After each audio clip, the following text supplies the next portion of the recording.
I hope everyone is staying warm. That was such an intense storm yesterday. It was very exciting to me. I'm going to go out in a little while and put my snowsuit on and have a little fun. But first, I wanted to say good morning and Merry Christmas. I don't have much time today, but I do want to pick up and read a little bit for you on Chairman Mao. We'll pick up where we left off and just read a few chapters. I'm not sure how many, but we'll read a few. But first, here is my shout out, is the tape dispenser. I've been using a lot of tape here lately, the CeeLo tape. It's that time of year when the tape comes out. And then here is my product placement. It's the shampoo I bought at the grocery store. It's okay. It smells okay. It doesn't leave a strong fragrance in my hair, which is the most important thing. But I think it's what's making me a little itchy, so it might be time to switch to a different shampoo. That's just how it goes. But we will get started on reading a little bit of quotations from Chairman Mao, and we'll talk a little after it. It's a very interesting book. You have to admit that this is very interesting, and I hope that when you hear these words from Chairman Mao, that it will give you some food for thought. Good morning, Nancy. And that you would maybe reconsider your choice to use TikTok and other Chinese creations. It's a little hard because everything is made in China now, but with a little effort, I think we can bring the world back into order. But here we'll just get started. We are on chapter 19, and the title of chapter 19 is Revolutionary Heroism. This army has an indomitable spirit and is determined to vanquish all enemies and never to yield. No matter what the difficulties and hardships, so long as a single man remains, he will fight on. Give full play to our style of fighting, courage in battle, no fear of sacrifice, no fear of fatigue, and continuous fighting, that is, fighting successive battles in a short time without rest. Thousands upon thousands of martyrs have heroically laid down their lives for the people. Let us hold their banner high and march ahead along the path crimson with their blood. Be resolute, fear no sacrifice, and surmount every difficulty to win victory. At a critical moment in the progress of the Northern expedition, the treacherous and reactionary policies of party purge and massacre adopted by the Kuomintang authorities wrecked this national united front. The united front of the Kuomintang, the Communist Party, and all sections of the people which embodied the Chinese people's cause of liberation and all its revolutionary policies. Thereupon unity was replaced by civil war, democracy by dictatorship, and a China full of brightness by a China covered in darkness. But the Chinese Communist Party and the Chinese people were neither cowed, nor conquered, nor exterminated. They picked themselves up, wiped off the blood, buried their fallen comrades, and went into battle again. Holding high the great standard of revolution, they rose in armed resistance, and over a vast territory in China, they set up the people's governments, carried out land reform, built up a people's army, the Chinese Red Army, and persevered and expanded the revolutionary forces of the Chinese people. You have many good qualities and have rendered great service, but you must also always remember not to become conceited. You are respected by all, and quite rightly, but this easily leads to conceit. If you become conceited, if you are not modest and cease to exert yourselves, and if you do not respect others, do not respect the cadres and the masses, then you will cease to be heroes and models. There have been such people in the past, and I hope you will not follow their example. In the fight to wipe out the enemy and to restore and increase industrial and agricultural production, you have overcome many difficulties and hardships and demonstrated immense courage, wisdom, and initiative. You are models for the whole Chinese nation, the backbone of the victorious advance of the people's cause in all spheres, pillars of support to the people's government, and bridges linking the people's government with the great masses. We, the Chinese nation, have the spirit to fight the enemy to the last drop of our blood, the determination to recover our lost territory by our own efforts, and the ability to stand on our own feet in the family of nations. Now we are up to chapter 20, which is called Building Our Country Through Diligence and Frugality.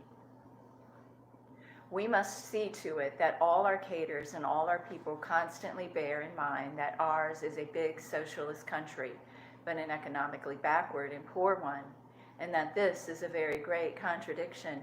To make China rich and strong needs several decades of intense effort, which will include, among other things, the effort to practice strict economy and combat waste, i.e., the policy of building up our country through diligence and frugality. Diligence and frugality should be practiced in running factories and shops and all state-owned cooperative and other enterprises. The principle of diligence and frugality should be observed in everything. This principle of economy is one of the basic principles of socialist economics. China is a big country, but she is still very poor. It will take several decades to make China prosperous. Even then, we will still have to observe the principle of diligence and frugality. But it is in the coming few decades during the present series of 5-year plans that we must particularly advocate diligence and frugality, that we must pay special attention to economy. Wherever we happen to be, we must treasure our manpower and material resources and must not take a short view and indulge in wastefulness and extravagance. Wherever we are, from the very first year of our work, we must bear in mind the many years to come, the protracted war that must be maintained, the counter-offensive in the work of reconstruction after the enemy's expulsion. On one hand, never be wasteful or extravagant. On the other, actively expand production. Previously, in some places, people suffered a great deal because they did not take the long view and neglected economy and manpower and material resources and the expansion of production.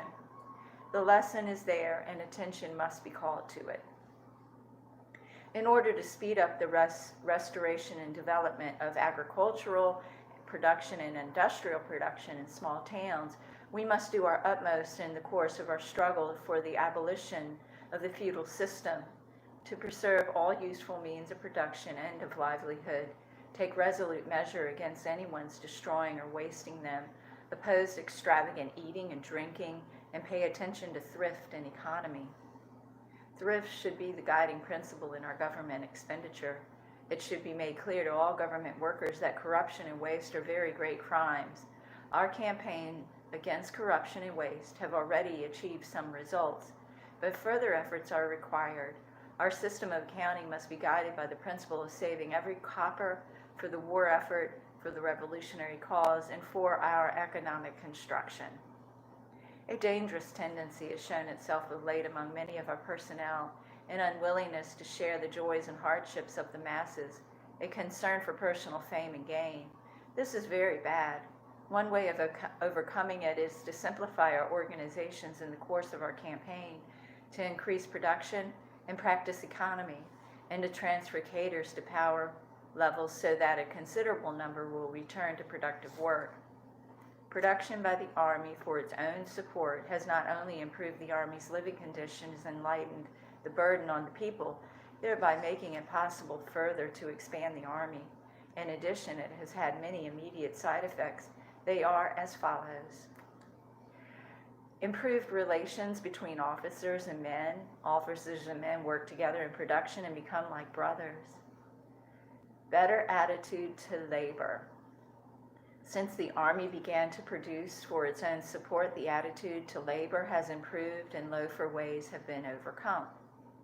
Strengthen discipline, far from weakening discipline in battle, And in army life, labor discipline and production actually strengthens it. Improved relations between the army and the people. Once an armed force begins to keep house for itself, encroachments upon the property of the people seldom or never occur. As the army and the people exchange labor and help each other in production, the friendship between them is strengthened. Less grumbling in the army about the government and improved relations between the two. An impetus to the great production campaign of the people.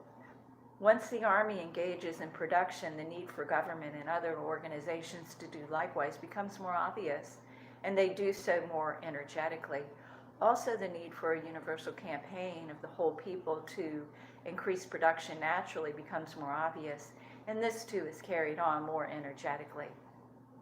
Some people say that if army units go in for production, they will be unable to train or fight, and so that if the government and other organizations do so, they will be unable to do their own work. This is a false argument. In recent years, our army units in the border region have undertaken production on the big scale to provide themselves with ample food and clothing, and have simultaneously done their training and conducted their political studies and literacy and other courses much more successfully than before. And there is a greater unity than ever within the army and between the army and the people. While there was a large-scale production campaign at the front last year, great successes were gained in the fighting. In addition, an extensive training campaign was started, and thanks to production, the personnel of the government and other organizations live a better life and work together with greater devotion and efficiency.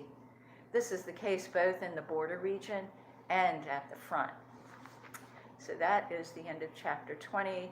This is chapter 21, which is called Self-Reliance and Arduous Struggle. Let's see how long this one is. Okay. On what basis should our policy rest? It should rest on our own strength, and that means regeneration through one's own efforts. We are not alone, and the countries and people in the world opposed to imperialism are our friends. Nevertheless, we stress regeneration through our own efforts, relying on the forces we ourselves organize. We can defeat all Chinese and foreign reactionaries. We stand for self-reliance. We hope for foreign aid, but cannot be dependent on it. We depend on our own efforts and on the creative power of the whole army and the entire people. To win countrywide victory is only the first step in a long march of 10,000 li. The Chinese Revolution is great, but the road after the revolution will be longer, the work greater and more arduous. This must be made clear now in the party. The comrades must be helped to remain modest, prudent, and free from arrogance and rashness in their style of work. The comrades must be helped to preserve the style of plain living and hard struggle. We must thoroughly clear away all ideas among our cadres in winning these easy victories through good luck, without hard and bitter struggle, without sweat and blood.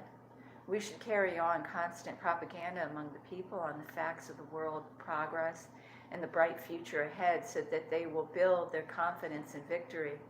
At the same time, we must tell the people and tell our comrades that there will be twists and turns in our road.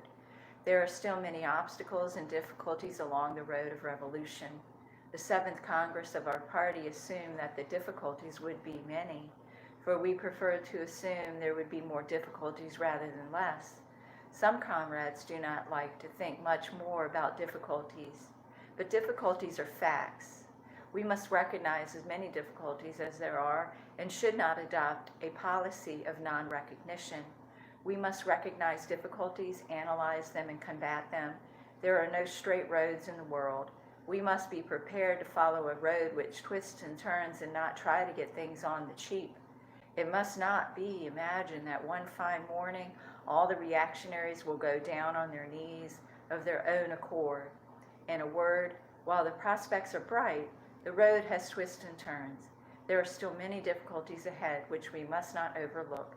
But uniting with the entire people in a common effort, we can certainly overcome all difficulties and win victory. Anyone who sees only the bright side but not the difficulties cannot fight effectively for the accomplishment of the party's tasks. The wealth of society is created by the workers, peasants, and working intellectuals. If they take their destiny into their own hands, follow a Marxist-Lenin line, and take an active attitude in solving problems instead of evading them, there will be no difficulty in the world which they cannot overcome. The comrades throughout the party must take all this fully into account and be prepared to overcome all difficulties with an indomitable will and in a planned way. The reactionary forces, and we both have difficulties, but the difficulties of the reactionary forces are insurmountable because they are forces on the verge of death and have no future. Our difficulties can be overcome because we are new, and rising forces have a bright future. In times of difficulty, we must not lose sight of our achievements, must see the bright future, and must pluck up our courage. New things always have to experience difficulties and setbacks as they grow. It is sheer fantasy to imagine that the cause of socialism is all plain sailing and easy success without difficulties and setbacks or the exertion of tremendous efforts. At certain times in the revolutionary struggle, the difficulties outweigh the favorable conditions and so constitute the principal aspect of the contradiction, and the favorable conditions constitute the secondary aspect. But through their efforts, the revolutionaries can overcome the difficulties step by step and open up a favorable new situation. Thus, a difficult situation yields place to a favorable one. What is work? Work is struggle. There are difficulties and problems in those places for us to overcome and solve. We go there to work and struggle to overcome these difficulties. A good comrade is one who is more eager to go where the difficulties are greater. There is an ancient Chinese fable called The Foolish Old Man Who Removed the Mountains. It tells of an old man who lived in northern China long, long ago and was known as the foolish old man of the North Mountain. His house faced south, and beyond his door stood two great peaks, Tahing and Wanggu, obstructing the way. With great determination, he led his sons in digging up these mountains, hoe in hand. Another graybeard, known as the wise old man, saw them and said derisively, "How silly of you to do this. It is quite impossible for you few to dig up these two huge mountains." The foolish man replied, "When I die, my sons will carry on. When they die, they will be my grandsons and their sons and grandsons, and so on to infinity. High as they are, the mountains cannot grow any higher, and with every bit we dig, they will be that much lower. Why can't we clear them away?" Having refuted the wise old man's wrong view, he went on digging every day, unshaken in his conviction. God was moved by this, and he sent down two angels who carried the mountains away on their backs. Today, two big mountains like a dead weight on the Chinese people. One is imperialism, the other feudalism. The Chinese Communist Party has long made up its mind to dig them up. We must persevere and work unceasingly, and we, too, will touch God's heart.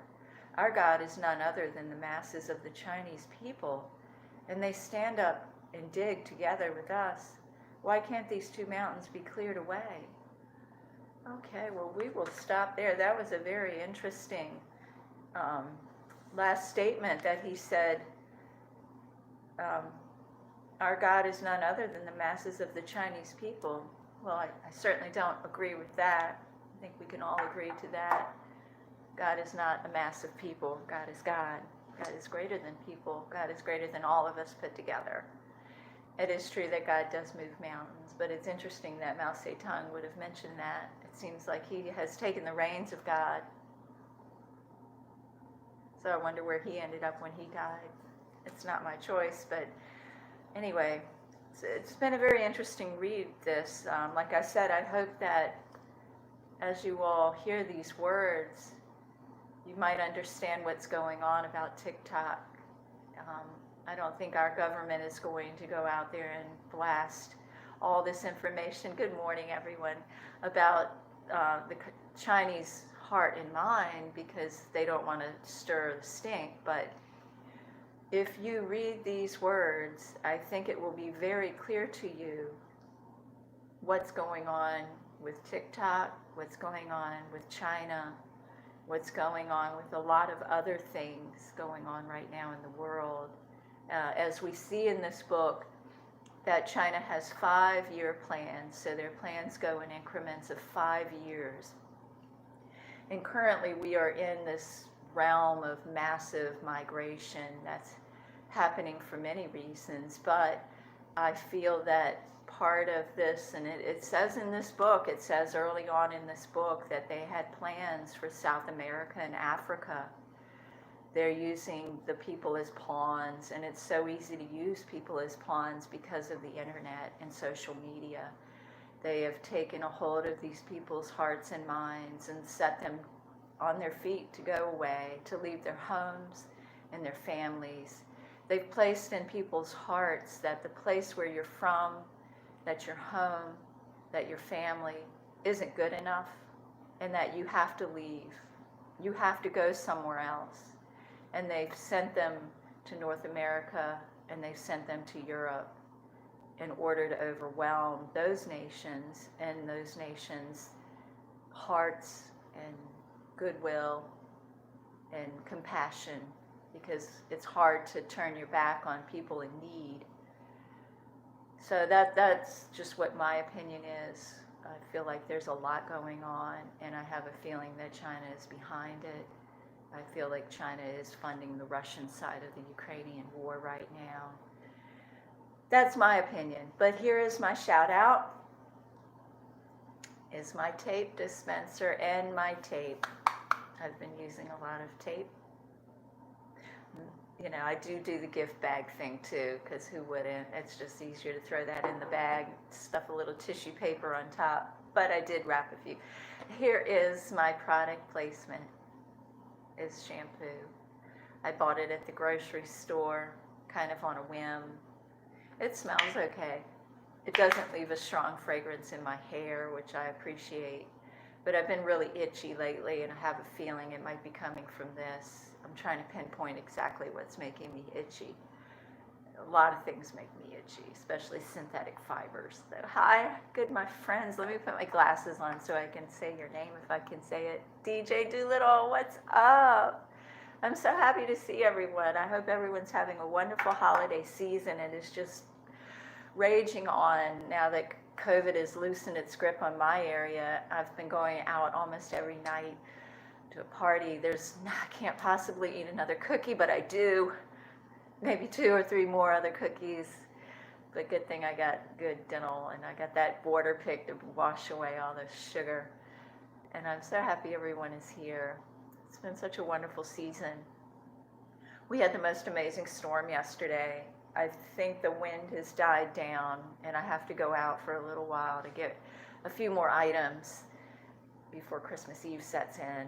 I'm going to wear my snowsuit because it is treacherous, and I hope if I wait another hour, some of the ice will melt because it's dangerous. I needed to go to the bank, the ATM, and get a little cash, so I have some last minute presents that you never thought of. You can always throw a little cash in a card and hand it over. Notice that's what young people prefer, and it always fits, doesn't it? I hope you guys leave me a comment below and leave something in the chat, because I go through after the fact and I look at your videos, I watch your channels, and I set people in the chat to be moderators, so you can talk amongst yourselves. And we have been reading Quotations from Chairman Mao. I got this from the library. I had to actually have it ordered. I thought it would have been a banned book, but it's actually quite the contrary. It was a bestseller when it first came out. In the 1967, I believe, was the first this was published. And Chairman Mao started modern China, I guess you could say. And it's very interesting in this book, you know, he said that by the year 2001, China would look completely different, and he was right. Their 5-year plan, their increments of 5 years for plans, certainly working out for them. I hope that's food for thought for you in your choices to use Chinese products or technology. I know that there's no choice in a lot of situations, but if there's a choice to choose something else, I hope you consider. If we all stick together, we can do just like Chairman Mao says, if we all band together, if we all work together, we can accomplish great things. But he was wrong when he talked about God, let me tell you. And he, I'm sure, found that out when his day came. And I hope everyone has a wonderful day. And I'm always happy to see you. You made the right choice to come here and give me a kiss and let me know what you're up to. Hope you have a wonderful day.